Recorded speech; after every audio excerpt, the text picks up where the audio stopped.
আন্দোলনের ডাক যেদিন আসবে, এবার শুধু শামসুজ্জামান দুদু ভাই একা গ্রেফতার হবে না, প্রয়োজনে আমরা সবাই গ্রেফতার হব, প্রয়োজনে রক্ত দেব, কিন্তু বাংলাদেশকে স্বাধীন করে ছাড়বো ইনশাআল্লাহ।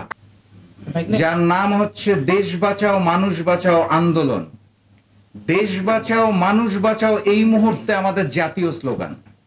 আমি বিশ্বাস করি দেশ বাঁচাও মানুষ বাঁচাও শুধুমাত্র এখন রিপন ভাইয়ের আন্দোলন নয়, এই আন্দোলন এই মুহূর্তে বাংলাদেশের স্বাধীনতাকামী প্রত্যেকটা মানুষের আন্দোলন।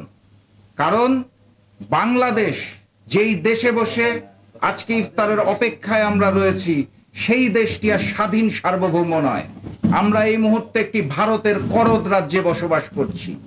আপনি মানেন অথবা না মানেন, পছন্দ করেন অথবা না করেন, ভারত তাদের আগ্রাসনের মাধ্যমে শেখ হাসিনাকে তাদের মুখ্যমন্ত্রী বানিয়েছে এবং বাংলাদেশকে ভারতের করদ রাজ্য বানিয়েছে।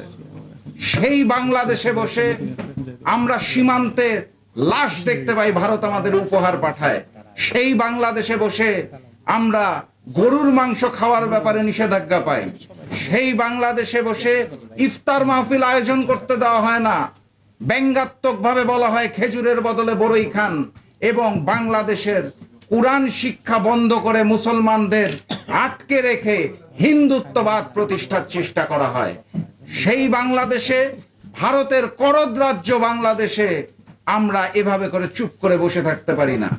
আমি শুধু আহ্বান জানাতে চাই, রোজা শেষের পর্যায়ে, সামনে ঈদ আসছে, নিশ্চয়ই আমরা আল্লাহু আকবার বলে নামাজ পড়তে যাব, ঈদের নামাজ পড়ব, রোজার নামাজ পড়ব, তারাবির নামাজ পড়ব, ইফতারও করব, কিন্তু তারপর ঘুমিয়ে যাব না।